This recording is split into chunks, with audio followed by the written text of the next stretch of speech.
Startup founder हैं, correct. आप 6-7 साल से इस इंडस्ट्री में हैं। 2 प्रश्न सबसे पहले कि फसल या एग्रीकल्चर के प्रति आपने सोचना कैसे स्टार्ट किया? Point number 1। और दूसरी बात हम डिस्कस करेंगे इसके बाद कि आज 2025 में मैं भी आपसे सीखना चाहता हूँ पर्सनली कि मेरे तरह बहुत सारे यंगस्टर्स हैं जो शायद खेती नहीं कर रहे हैं, उनको किसानों को सपोर्ट करना है, बिजनेसेस खड़े करने हैं, स्टार्टअप्स बनाना है जो किसान के कोर प्रॉब्लम्स को सॉल्व करे। क्या-क्या ऐसे प्रॉब्लम्स हैं जो एक यंगस्टर अप्रोच कर सकता है एज़ अ बिज़नेस अपॉर्च्युनिटी? 2 प्रश्न में लेते हैं, let's start with the first one.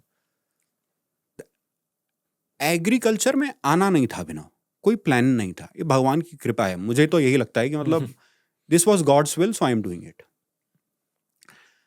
हमारे कुछ पर्सनल एक्सपीरियंस थे जिन्होंने हमें पुश किया कि हम जाके और फार्मर से मिलें।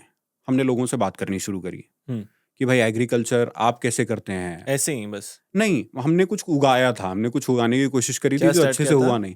We are trying to do capsicum, we are trying to do hydroponics, नया नया आया था। अच्छा उस समय। ठीक है, अच्छा, पॉली हाउस में? And it starts earlier. Okay. So हमने पहले मैंने किसी के यहाँ देखा, my cofounder was trying to do something, then I tried doing it. तो हुँ, मुझे लगा यार, सबसे पहले मेरे दिमाग में ये था कि आसान होगा, सब लोग कर लेते हैं। हुँ, सो आसान वासान तो कुछ नहीं होता जिंदगी में, है ना। हुँ, सो टमाटर वमाटर तो नहीं, धनिया उगाने की कोशिश करी सबसे पहले, तो वो ढंग से नहीं होगी। फिर सीखते सीखते हाइड्रोफोनिक्स का एक सेटअप खरीदा था मैंने, फिर हमने बनाया भी, थोड़ा समझ में आया। पॉली हाउस का सेटअप था या? वो बाद में किया, वो अच्छा, भी किया, वो भी बताता हूँ। हाइड्रोपोनिक्स बिना पॉली हाउस के? हाइड्रो घर पे करते थे अच्छा, यार, घर पे? हम घर पे मतलब ओके। पहले हमने एक कंपनी थी, उनका नाम नहीं मुझे याद आ रहा है, एक नीले कलर की ट्यूब थी, पहले उससे इतनी बड़ी ट्यूब से शुरू किया, हाँ, फिर थोड़ा और बड़ा किया, सीखते सीखते मतलब जस्ट हुँ, out of curiosity. Curiosity is also a thread. हुँ, जानने की इच्छा बहुत है, समझने की इच्छा बहुत है। हुँ, फिर जब ये थोड़ा हुआ तो किसी ने बोला कि उगाना है तो अच्छे से उगाओ, हुँ, ये क्या कर रहे हो? ये क्या कर रहे हो। हुँ, तो हमने वो भी ट्राई किया। हमारा अजम्पशन ये था कि अब तो हमने थोड़ा बहुत सीख भी लिया है, और ये दिमाग से ये नहीं जा रहा था कि आसान है। हुँ, कोशिश करी कुछ उगाने की,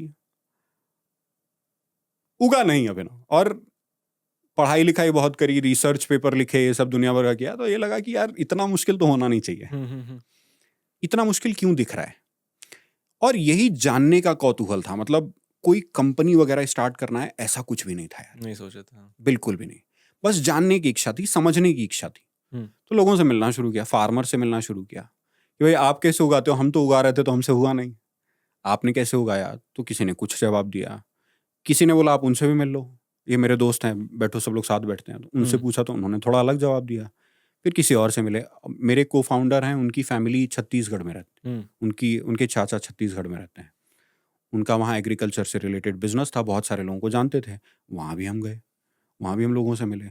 वहाँ पे हम ऐसे फार्मर से मिले जो बाहर से पढ़ के आए थे, जो 400-400 एकड़ में बहुत सक्सेसफुल खेती कर रहे थे। हुँ, मैंने कहा यार इनमें अलग क्या है? और ये एक थ्रेड बन गया, मतलब 6-8 महीने ये चलता रहा। हमें जो बहुत गजब की चीज समझ में आई, वो ये थी अभिनव कि नेदरलैंड्स एक देश है यूरोप में, यस। हमारे यहाँ 156 मिलियन हेक्टेयर हैं, जैसा मैंने आपको हुँ, बताया। हुँ, हुँ, उनके यहाँ 1 मिलियन हेक्टेयर है। एरेबल लैंड, हाँ। करेक्ट। एरेबल भी क्या है, उन्होंने बनाया है, जुगाड़ किया है। हुँ, 1 मिलियन हेक्टेयर में उन्होंने छोटे से हिस्से में टमाटर उगाया। टमाटर उन्होंने एक्सपोर्ट किया 10,000 करोड़ का। हमारी उस साल combined export from all horticulture produce वो $400 मिलियन था। अच्छा, कितना करोड़ था 400 मिलियन? 400 मिलियन होगा उस वक्त 60-70 रुपए के हिसाब से होता था ना, तो 28 3-3.5 हजार करोड़ के आसपास। हाँ, और उन्होंने 10,000 करोड़ का टमाटर बेचा था। हमें ये था कि यार गैप क्या है, क्योंकि जमीन भी है, क्लाइमेट भी है, सॉइल भी है, फार्मर्स भी हैं, हमारे पास कमी क्या है? जो समझ में आया वो ये था कि देखो, आप अगर एग्रीकल्चर पास ऑन कैसे होता है, वो है प्रैक्टिसेस के फॉर्म में, कि मेरे पिताजी ऐसे करते आ रहे थे, हुँ, उन्होंने ये प्रैक्टिसेस डेवलप की और मैं वही प्रैक्टिसेस को इंप्लीमेंट करता हूँ। करेक्ट, जो मैं प्रीवियस जनरेशन सीखा हूँ वही करता है। करेक्ट। और उसमें एवोल्यूशन होता रहता है, पर वो एवोल्यूशन बहुत स्लो है। जैसे ये प्रैक्टिस ऐसे नहीं, इस तरीके से करनी चाहिए, वो भी करते करते टाइम लगता है। हुँ, हुँ, हुँ, और प्रैक्टिसेस है ना, जैसे इसका कहने का मतलब ये हुआ कि 7 बजे सुबह अगर मैं निकलूंगा बैंगलोर में, तो 8 बजे अपने ऑफिस पहुंच जाऊंगा। ये विजडम है। हम्म, पर ये तो डिपेंड इस बात पे करता है ना कि ट्रैफिक उस दिन कितना है। आप हो सकता है 7:30 बजे निकलो तो भी 8 बजे पहुंचो, बट वो साइंस है ना, वो साइंस मिसिंग लगी हमें। और हमें जो समझ में आ रहा था कि वो लोग इसलिए अच्छा कर पाते हैं क्योंकि वो एग्रीकल्चर को आधारभूत विज्ञान की तरह देखते हैं कि भाई एंटेमोलॉजी समझ में आनी चाहिए, फिजियोलॉजी समझ में आनी चाहिए, पानी देने के लिए इवेपो ट्रांसपिरेशन समझ में आना चाहिए, सॉइल का टेक्सचर समझ में आना चाहिए। जब तक ये सब समझ में नहीं आएगा तब तक तो ज्यादा पानी या कम पानी देंगे ना। और हमने अभिनव एक कैलकुलेशन की थी कि जो नेदरलैंड्स की प्रोडक्टिविटी है, उस प्रोडक्टिविटी को मल्टीप्लाई करिए इंडिया लैंड होल्डिंग से, इतना ज्यादा प्रोडक्शन निकल के आता है ना कि दुनिया में किसी को आधे एकड़ में भी खेती करने की जरूरत नहीं है। हम इतना उगा सकते हैं कि पूरी दुनिया को खिला दें और उसके बाद भी बच जाएगा। और ये इतना माइंड ब्लोइंग था भाई साहब कि हम एग्रीकल्चर में भगवान की कृपा से सोने की खान पे बैठे हैं। जो मिसिंग है वो ये साइंस की नॉलेज। तो हमने एक बहुत ही फैंसी सी प्रोडक्ट की डेफिनेशन लिखी। मैं प्रोडक्ट मैनेजर था कि हम एक ऐसा प्रोडक्ट बनाना चाहते हैं जो फार्म लेवल, क्योंकि हर फार्म अलग है, 2 फार्म अगल बगल में होंगे पर उनका सॉइल का टेक्सचर अलग है ना, तो उनका रिस्पॉन्स भी अलग होता है। फार्म लेवल क्रॉप स्पेसिफिक, टमाटर की क्रॉप बिल्कुल अलग है, अंगूर की बिल्कुल अलग है, पैडी की बिल्कुल अलग है। Farm level crop specific and crop stage specific. अगर अपन छोटा टमाटर का पौधा देखेंगे तो बिल्कुल छोटे बच्चे की तरह उसका ध्यान रखना पड़ता है, थोड़ा बड़ा होता है तो थोड़ा मजबूत होता है। So farm level crop specific and crop stage specific actionable intelligence. Actionable intelligence का मतलब यह है कि मैं किसान को अगर टेम्परेचर ह्यूमिडिटी का डेटा दूं तो उसका क्या करेंगे। जब तक या तो सारे किसानों को हम कॉलेज भेज के ट्रेन करते हैं कि भाई आप फिजियोलॉजी समझ लीजिए, आप पैथोलॉजी समझ लीजिए, आप पूरे विज्ञान में महारत हासिल कर लीजिए, जो करने में कई साल लगेंगे, कई डेकेड लगेंगे, उतना टाइम तो है नहीं अपने पास।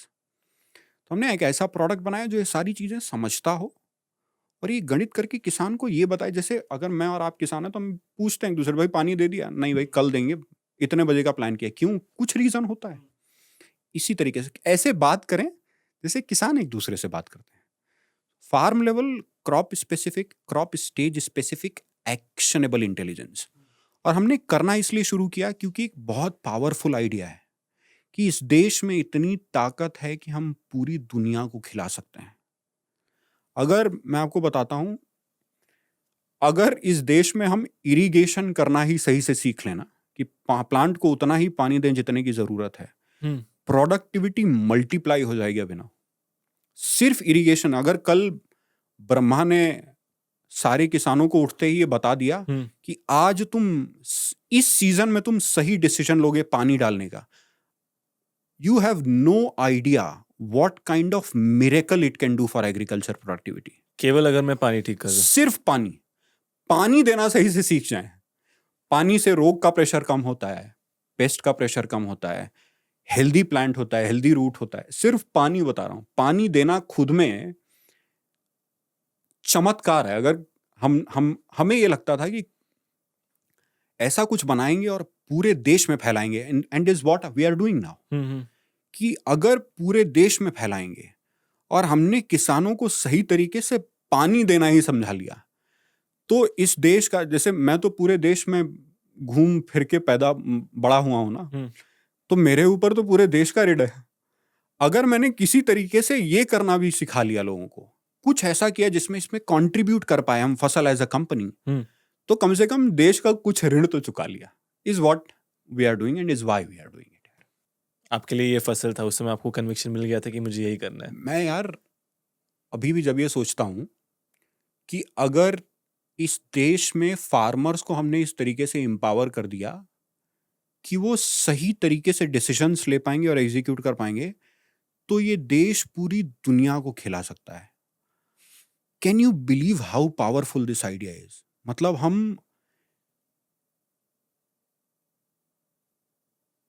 अन्नदाता हो सकते हैं पूरी दुनिया के लिए। और आप सोचो कि अगर रूरल कम्युनिटीज में एक्सपोर्ट के थ्रू पैसा आने लगा तो क्या गजब हो जाएगा, लोग अपने बच्चों को अच्छा पढ़ाएंगे, माइग्रेशन होता है वो माइग्रेशन नहीं होगा, और लोग फार्मिंग करेंगे और टैलेंट बढ़ेगा, सोसाइटल प्रोग्रेस होगी।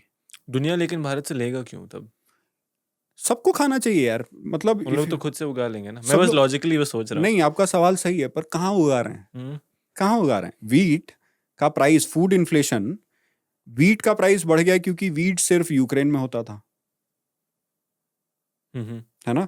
कॉटन का इंडिया सबसे बड़ा प्रोड्यूसर है, अगर आपको मालूम हो। We are the largest producer of cotton, हम दुनिया का कॉटन कंट्रोल करते हैं।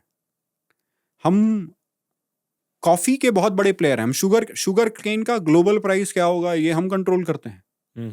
क्यों लेगा? क्योंकि हर जगह आप सब कुछ नहीं उगा सकते। और खाना, don't forget, food is the energy for human progress. So लोगों को खाना चाहिए, फूड चाहिए, जो वो अपने आप उगा लेंगे बहुत बढ़िया, जो नहीं उगा पाएंगे वो तो हम आगे बढ़ाएं, उसको उगाने के बहाने हमारी भी तरक्की होगी। ऐसे कितने देश हैं, आप मिडिल ईस्ट देखें, बहुत सारा लैंड है जो सैंड है, नहीं उगा सकते। They have to figure it out.